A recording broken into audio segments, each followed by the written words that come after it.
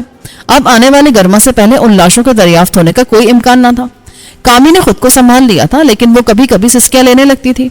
بیتو نے خیمہ لگایا اور سب سے پہلے اسٹوو جلا کر کافی بنانے لگا. کافی پی کر سب کی جان میں جان آئی اور اسٹوو کی وجہ سے خیمے کے اندر کا ماحول کسی قدر گرم ہو گیا. پھر کھانا گرم کیا گیا.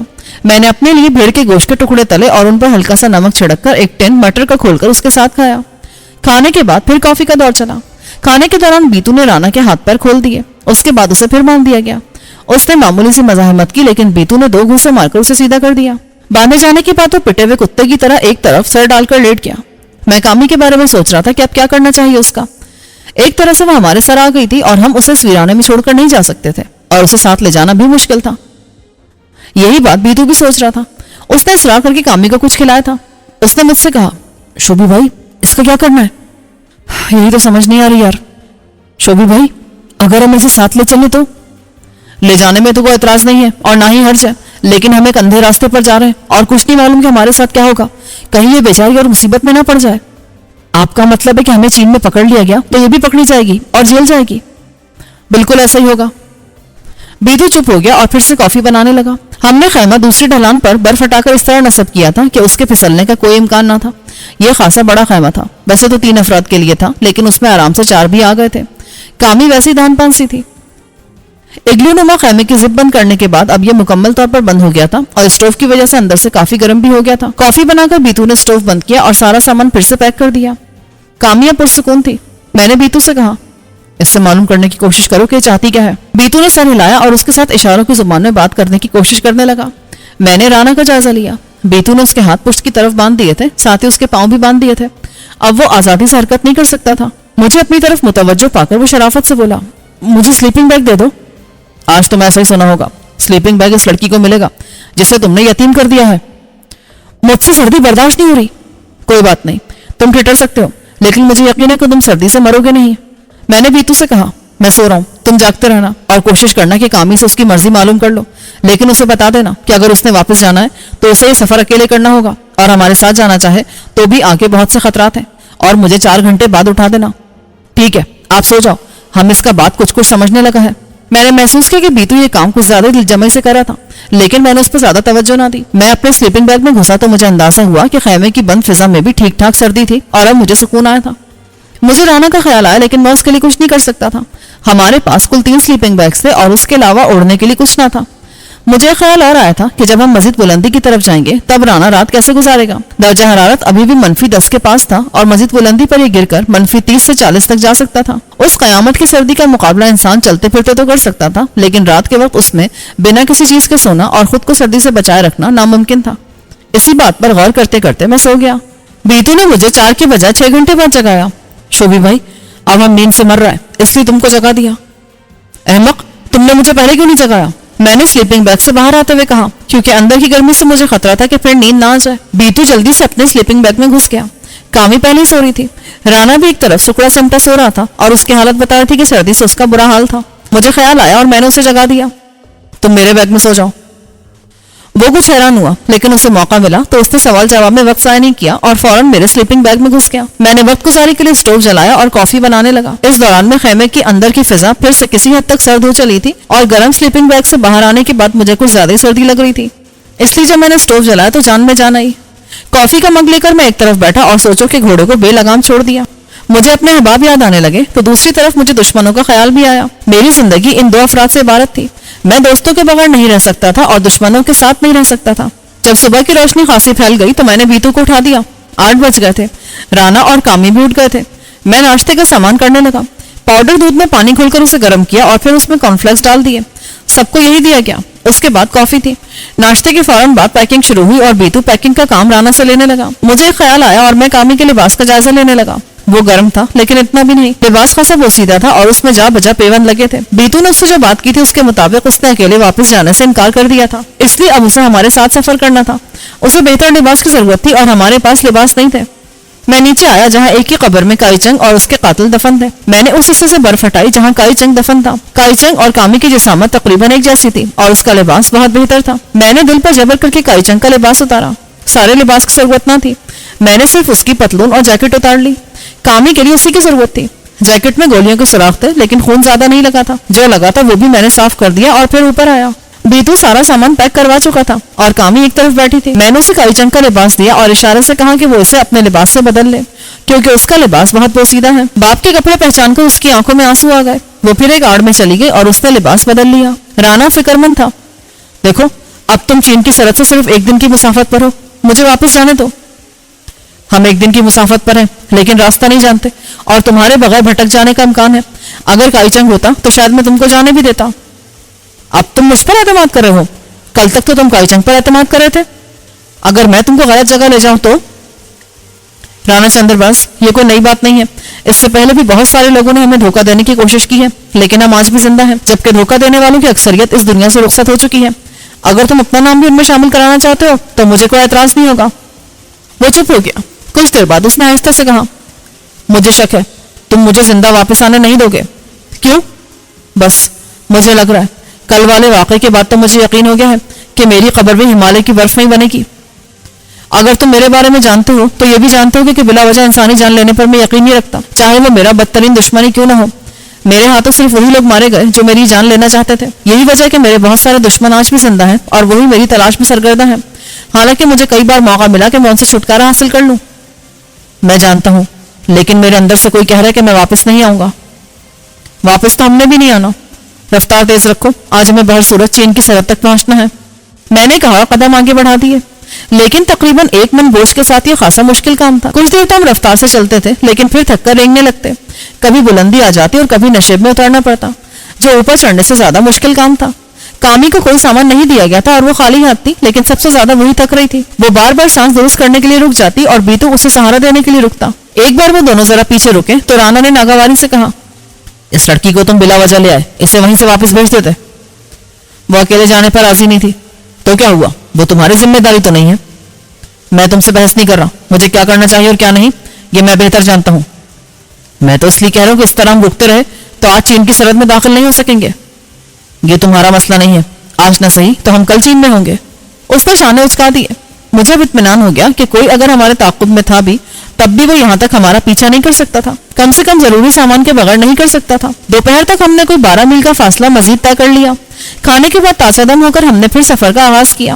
کامیاب پہلے سے بہت بہتر تھی اور بیتو کے ساتھ ساتھ چل رہی تھی. اس کا غم کا اثر بھی ہلکا ہو گیا تھا. وہ کبھی کبھی ہنس دیتی تھی. میں نے محسوس کیا کہ باپ کا غم وہ بیتو کی وجہ سے کسی قدر فراموش کر بیٹھی تھی. ویسے وہ حوصلے والی لڑکی تھی اور اس ویران اور دشوار گزار سفر میں پوری استقامت سے ہمارا ساتھ دے رہی تھی.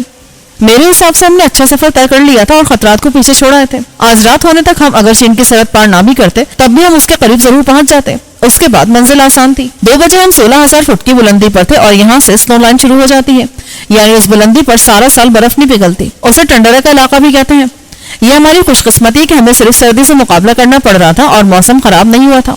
مجھے راستے میں بیتو سے بات کرنے کا موقع نہیں ملا اس لیے شام سے پہلے ایک جگہ سستانے کے لیے رکے تو میں نے اس سے پوچھا برخوردار کیا بات ہے؟ کامی تم سے کچھ زیادہ ہی مانوس ہو گئی ہے. اس نے دانت نکالے. بس شبی بھائی ہم اس کا دکھ ہلکا کرنے کی کوشش کر رہے ہیں. بہت خوب کوشش کی ہے. زبان نہ جاننے پر تو یہ حال ہے. اگر جانتے تو نہ جانے بات کہاں سے کہاں تک جا چکی ہوتی. نہیں زبان تو ہم نے تھوڑا بہت سکھا دیا اس کو. اے کامی ادھر آؤ. بیتو نے جھیپ کر کہا. وہ فوراً بھاگی آئی. کیا بات ہے؟ اس نے اردو میں کہا تو میں حیران رہ گیا. تمہیں تو اچھی اردو آ گئی ہے. نہیں شبی بھائی اسے بس چند لفظ آئے ہیں جیسے آ جاؤ چلے جاؤ اور کھا لو. کیا یہ اپنی خوشی سے ہمارے ساتھ جا رہی ہے؟ ہاں ہم نے اس سے معلوم کیا ہے یہ خوش ہے. ہم نے اسے خطرے کا بھی بتایا لیکن اس کی سمجھ میں نہیں آیا. چلو جو ہمارے ساتھ ہوگا اس کے ساتھ بھی وہی ہوگا. بیتو پریشان ہو گیا. چین میں بے شک ہم کو پکڑ لے لیکن کامی کو ہم سے الگ نہ کرے. کیا مطلب؟ میں نے اسے گھورا تو وہ گڑبڑا کر رہ گیا. ہمارا مطلب ہے کہ کامی کسی اور سے مانوس نہیں ہے اس لیے ہمارے ساتھ ٹھیک رہے گا. کامی معصومیت سے منہ اٹھا کر ہمیں دیکھ رہی تھی. اتنا تو وہ بھی سمجھ گئی تھی کہ اس کے بارے میں بات ہو رہی ہے. پھر بیتو نے مسکرا کر اور ہاتھ کے اشارے سے بتایا کہ فکر والی کوئی بات نہیں تو وہ مطمئن نظر آنے لگی. سستانے کے بعد ہم نے پھر اپنے سفر کا آغاز کیا. جیسے جیسے ہم آگے بڑھ رہے تھے سفر دشوار ہوتا جا رہا تھا. اگرچہ ابھی تک کوئی چوٹی ہماری راہ میں نہیں آئی تھی لیکن کئی ایسے پہاڑی کٹاؤ عبور کرنے پڑے تھے جن پر سفر کرتے ہوئے دانتوں تلے پسینہ آ گیا تھا. جس وقت شام تیزی سے نزدیک آنے لگی ہم کوئی 17,000 فٹ کی بلندی پر برف کی ایک دیوار پر سفر کر رہے تھے جس کے دونوں طرف دور تک ڈھلان پھیلی تھی. ایک جگہ رک کر بیتو نے تیزی سے غروب ہوتے سورج کی طرف دیکھا. شوبھی بھائی اندھیرا ہونے والا ہے, رات کدھر رکے گا؟ میں اس کا مطلب سمجھ گیا. اس دیوار پر خیمہ لگانا ممکن نہیں تھا. مجھے کچھ دور ایک ہموار سطح نظر آ رہی تھی. اگرچہ وہ جگہ بھی دیوار کا حصہ تھی لیکن وہاں بہرحال خیمہ لگانے کی کوشش کی جا سکتی تھی. اس طرف چلو, ممکن ہے وہاں خیمہ لگا سکیں.